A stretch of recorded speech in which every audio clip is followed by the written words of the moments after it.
This truck belongs to her rich admirer, and this bike belongs to her poor one. Both of them are crazy about her and invited her out on a first date. Her mom prefers the rich guy. She's always told her, if it takes the same effort to fall in love with a poor man as with a rich one, fall in love with the rich one. But she decides to give them both a chance. The rich guy is head over heels for her, so he brings $1,000 to spoil her and impress her. And the poor guy? He's just as smitten. So he dresses up the best he can, grabs the 30 bucks he has, and uses a little psychological trick known as the 10% rule. On her date with the rich guy, he takes her to a fancy restaurant with great wine in a nice car. He's charming, funny, a good conversationalist, and he uses his money to turn the date into a spectacular experience. Her mom is thrilled when she hears all about it. On the other hand, the date with the poor guy, well, he's also nice, also funny, also good at talking, but he doesn't have the same resources. So the places, the experiences, they're kind of underwhelming in comparison. Let's say the date with the rich guy is 4.5 stars, and the poor guy's date is a 3. And yet, to everyone's surprise, she never agrees to see the rich guy again. From the moment she gets home, she's already excited to see the poor guy again. The rich guy is confused. She's also confused. She has no idea she just fell for a psychological trick I like to call the 10% rule. The only one who's not surprised is the poor guy, because it usually works for him. This rule is backed by science. Before I show you exactly what the poor guy did, let's understand how the rule works and how you can start using it too. I learned this rule from Dan Ariely. This guy's insane. He spends his time running love experiments at MIT and has won a ton of awards for his research. In a talk he gave at Google, someone asked him, using your knowledge of psychology, how would you design the perfect romantic date? And he said, I'd focus on one very specific part. He explained they've done tons of experiments to prove this point, but the one that best illustrates it is about colonoscopies. Just a reminder, a colonoscopy is a horribly unpleasant medical procedure where they insert a flexible tube through your rectum with a tiny camera on the tip, so the doctor can inspect your large intestine for abnormalities. It lasts about 30 minutes. It's uncomfortable, painful, and nasty. Now imagine we have two groups of patients.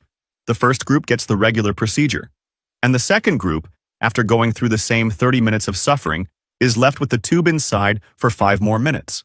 But during those 5 minutes, they don't make it painful. They don't move the camera around anymore, because what really hurts is when they insert it and move it around. So, the first group goes through 30 minutes of suffering, and the second group goes through those same 30 minutes of suffering, plus 5 extra minutes that are also unpleasant, but not as bad as the first 30. Now here's the interesting part. Which group do you think rated the experience as less painful, less unpleasant? Exactly, the second group. What Dan Ariely explains is that the end of an experience has a huge impact on how we perceive the entire experience. So for the second group, since the ending wasn't so bad, they remember the whole thing as less terrible.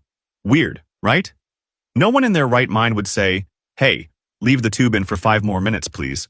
But that's how the mind works. And that's exactly what the poor guy takes advantage of with the 10% rule. Think of it this way. If you go on a 4-day vacation and all 4 days are just okay, a 7 out of 10, then you'll remember it as a 7. The average is 7. Your perception is 7. But if the first 2 days suck and get a 5, and the last 2 days are amazing and get a 9, even though the average is still 7, you'll remember it as more like an 8.5, because the ending felt so good. That's the trick. If a soccer match has a boring first half but ends with an epic last 15 minutes, people walk out saying it was amazing. But if the best part is at the beginning and the rest drags, people leave saying it sucked. The order matters. That's the trick. The 10% rule is powerful. It's all about focusing on making the last 10% of the experience extraordinary, because the way something ends shapes how people remember the whole thing. So, what did the poor guy do? How did he use the 10% rule? Here's what he did. He took her to a very modest place, but there was chemistry. They talked, they laughed, they had a good time. And he liked her so much, was so into her, that he said, look, I don't usually do this because it's out of my budget, but I want to take you for a drink somewhere special. So they went to a tiny bar, ordered a small bottle of wine, and after a couple of glasses, the poor guy pulled out his guitar and played 2 or 3 songs just for her. What he felt was real. You could see it in his eyes. And for her, that last hour was so magical. Not just 5 stars, it didn't even fit in 5 stars. It was more like a 6 or a 7 or even an 8. That last 10% of the date was so magical that when she got home and walked through her door, that's what stayed in her mind. That's what shaped her whole memory of the night. And she felt like she just had one of the best dates of her life. So next time you want to impress someone, remember, just like in soccer, just like the poor guy's romantic date, and even in a damn colonoscopy, the end of the experience changes how people perceive the whole thing. Next time you want to leave someone thinking, wow, take advantage of the 10% rule. Now, take a look at this graph. The turning point in my life happened at 33. Everything started improving when I began focusing on my habits. This shift came after reading Atomic Habits, and it frustrates me that I didn't read it sooner. People who read it before turning 30 have such an advantage. In the first video on my profile, I'll show you how to download it for free.